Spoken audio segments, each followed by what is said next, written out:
आज जिकडे बघावं तिकडं नकारात्मक गोष्टी जास्त आपल्याला दिसून येतात. बऱ्याचदा आपल्या आयुष्यात देखील काही नकारात्मक गोष्टी घडतात. कधीकधी अपयश येतं, कधीकधी खूप स्ट्रेस येतो, कधीकधी परिस्थिती अगदी आपल्या हाताबाहेर जात आलेली असते. काहीच करावंसं वाटत नाही आणि आपण स्वतःच आपला आत्मविश्वास आपण हरवून बसतो. मग यावेळेस मग स्वतःवर विश्वास राहत नाही, इतरांवर पण विश्वास राहत नाही आपला. आणि आपल्यासोबतच असं का घडतं आहे, का एवढं नकारात्मक गोष्टी आपल्यासोबत घडत आहेत असं आपल्याला जाणवू लागतं. तर आज मी इथे माझाच एक छोटासा अनुभव तुम्हाला सांगणार आहे, जेणेकरून त्यातून तुम्हाला देखील थोडासा नक्कीच त्याचा फायदा होईल. तर नमस्कार, मी आहे ऑथर संगीता आणि माझ्या अमित ब्रँड कम्युनिकेशन या चॅनलमध्ये तुम्हा सर्वांचं खूप खूप स्वागत आहे. तुम्ही चॅनलवर नवीन असाल तर नक्कीच चॅनलला सबस्क्राईब करा. सबस्क्राईबच्या बेल आयकॉनवर क्लिक करा, जेणेकरून तुम्हाला माझ्या पुढच्या व्हिडिओचं नोटिफिकेशन लगेचच मिळेल. आणि समजा हा व्हिडिओ जर तुम्हाला आवडला, माझा जो अनुभव आहे तो मला जर आवडला, तर नक्कीच हा व्हिडिओ अशा तुमच्या मैत्रिणीपर्यंत शेअर करा, जिला खरंच या व्हिडिओची गरज आहे. त्यामुळे हा व्हिडिओ आवडला तर नक्कीच लाईक आणि शेअर करायला विसरू नका. कधीकधी मला असं जाणवतं की जणू माझ्या आजूबाजूला ना एक अदृश्याचं संरक्षण कवच तयार झालेलं आहे. जे काही नकारात्मक विचार आहेत, वाईट ऊर्जा आहे, भीती आहे, काहीच माझ्यापर्यंत पोचत नाही आहे. आणि या सगळ्यामागं एकच कारण आहे. हे सुरक्षा कवच कशाचं आहे तर ते आहे मी करत असलेलं स्वामींचं नामस्मरण. तर मी स्वामी भक्त आहे आणि त्यामुळेच मी आज माझा एक अनुभव तुमच्याबरोबर शेअर करणार आहे. या अनुभवामुळे किंवा ज्या गोष्टीमुळे माझं आयुष्य पूर्णपणे बदलून गेलेलं आहे. मी असं म्हणत नाही की तुम्ही पण स्वामींचंच भक्त व्हा किंवा स्वामींचीच उपासना करा, नाही. तुम्हाला तुमचं कुलदैवत असेल किंवा कुठलंही तुमचं दैवत असेल जे तुम्हाला आवडतं आहे किंवा ज्याच्यावर तुमची श्रद्धा आहे, अशा कुठल्याही देवाचं नामस्मरण तुम्ही नक्कीच करू शकता. तर आज आपण याच नामस्मरणाबद्दल किंवा नामजपाबद्दल बोलणार आहोत, त्या जपाच्या शक्तीबद्दल बोलणार आहोत. तर सुरुवातीला ना प्रामाणिकपणे सांगते की मला आधी असं वाटायचं की नुसतं फक्त नाव घेतल्याने काय होणार आहे ना. म्हणजे मे बी एक कुठलंही दैवत आहे, गणपती झालं किंवा स्वामी झाले किंवा दत्त महाराज झाले किंवा महादेव झाले, कुठलंही दैवत घ्या, त्याचं नुसतं नाव घेतल्याने काय होणार आहे असं मला सुरुवातीला वाटायचं. पण जेव्हा मी नियमित स्वामींचं नामजप सुरू केला, नामस्मरण सुरू केलं मी, मग याला जवळजवळ आता 8-10 वर्ष होऊन गेलीत. स्वामींचं मी फक्त नावाचा जप सुरू केला तेव्हा माझ्या लक्षात आलं की हे फक्त शब्द नाही आहेत, तर ही एक ऊर्जा आहे. ही अशी ऊर्जा आहे की जी मला आता एक संरक्षण कवच म्हणून माझ्या अवतीभोवती दिसते. माझ्यामध्ये एक ऊर्जा, माझ्यामध्ये एक विश्वास निर्माण करते. मी आता हे स्वामींचं सांगते कारण मी स्वतः स्वामींचे भक्त आहे, म्हणून मी स्वामींबद्दल बोलते, सांगते, त्यांचं नामस्मरण मी करते. तुम्ही तुमच्या कुलदेवतेचं किंवा तुमच्या लाडक्या गणपती बाप्पाचं जे कुठलंही दैवत आहे ज्याच्यावर तुमचा विश्वास आहे त्याचं नामस्मरण तुम्ही नक्की करा. किंवा या पद्धतीने मी व्हिडिओ सांगणार आहे त्या पद्धतीने ते केलं तर नक्कीच तुम्हाला पण असा अनुभव येऊ शकतो.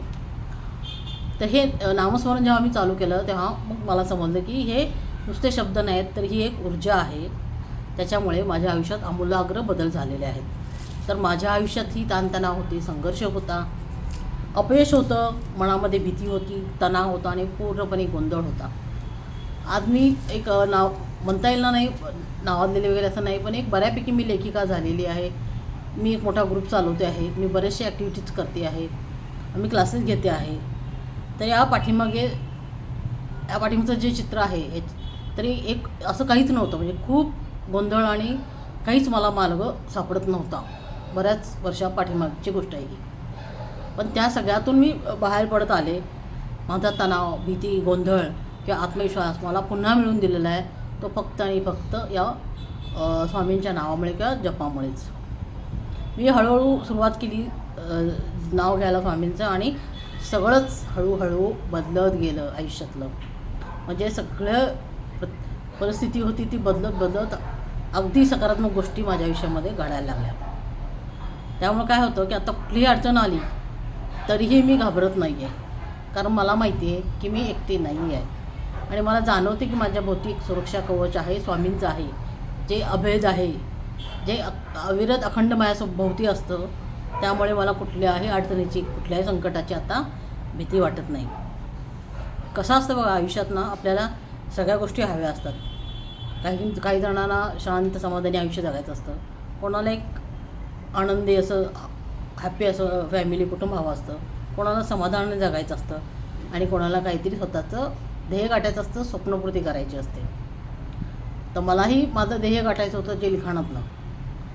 तर ह्या सगळ्यातून हे सगळं मिळवण्यासाठी बाहेर काही शोधायची गरजच नाही आपल्याला. म्हणजे कोणाचा सल्ला घ्यायची किंवा कुठं जायची, कोणाला काही विचारायची काही गरज नसते.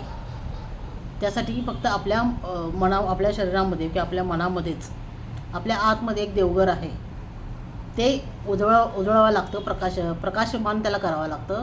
ते कशामुळे होतं तर ते नामस्मरणाने होतं, एवढं मला म्हणायचं आहे. त्यासाठीच नामजप हे खूप महत्त्वाचं आहे. तर हे नामजप करणे किंवा नामस्मरण करणे ही खूप काही कठीण साधना नाही आहे. पूर्वापार म्हणजे आपल्याकडे अगदी पूर्वीपासून योगसाधनेला महत्त्व आहे.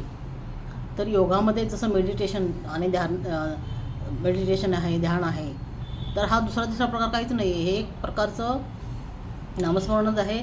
ध्यानामध्ये, मेडिटेशनमध्ये आपण शांतपणे बसतो, श्वासांवर आपल्या लक्ष केंद्रित करतो. तिथेच आपल्या आवडत्या दैवताचं जर आपण नामस्मरण करत राहिलो तर नक्कीच ते मेडिटेशन पण आपल्याला अंतर्बाह्य बदलून टाकतं. तसंच आहे की इतर कुठंही बाहेर आपल्याला जायची गरज नाही आहे. आपल्या आतमध्येच जे मन आहे तिथंच एक देवघर आहे, त्याला आपल्याला प्रकाशमान करायचं आहे.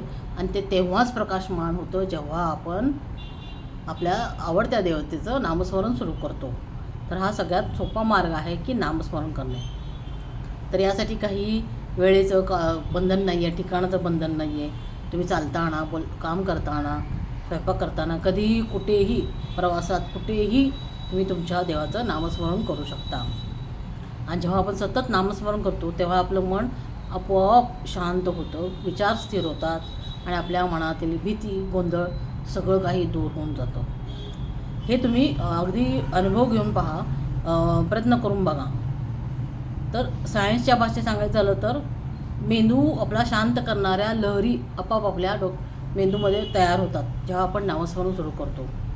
मेंदू आपला जो इतका त्रासलेला असतो, अनेक विचार असतात, अनेक गोंधळ आपल्या मनामध्ये चालू असतात, नको ते निगेटिव्ह विचार आपल्या डोक्यात असतात, हे सगळं शांत होतं जेव्हा आपण नामस्मरण सुरू करतो.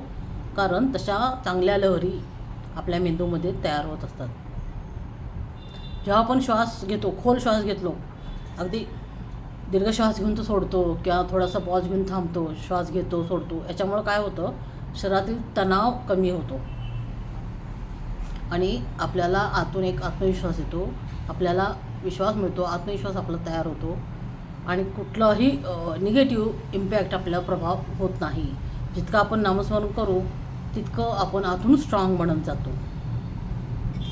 की मी सतत माझ्या मनाला एक गोष्ट सांगत असते की आपण जसं आपण बँकेत पैसे आपण ठेवतो की सेविंग म्हणून बाबा पैसे आपण बँकेमध्ये सेव्ह करत असतो, तसंच नामस्मरण हे आध्यात्मिक सेविंग अकाउंटमध्ये जमा होत असतं. बरोबर आहे. जसं आपण बँकेत सेविंग करतो तसंच नामस्मरण केल्यानं आपल्याला आध्यात्मिक आपलं सेविंग तिथं होतं, सेविंग अकाउंटमध्ये ते जमा होत जातं. त्यामुळे प्रत्येक नामजप हा एक असतो की बाबा नामस्मरण हे एक आधार असतो आपल्यासाठी. म्हणजे स्वामी म्हणा किंवा गणपती म्हणा, कुठलंही दैवत त्यांचं मी नामस्मरण करते, ते नक्कीच माझ्या पाठीशी आहे, हा एक आधार आपल्याला तेव्हा मिळतो आणि योग्य वेळ आपल्याला मदत देखील करतो.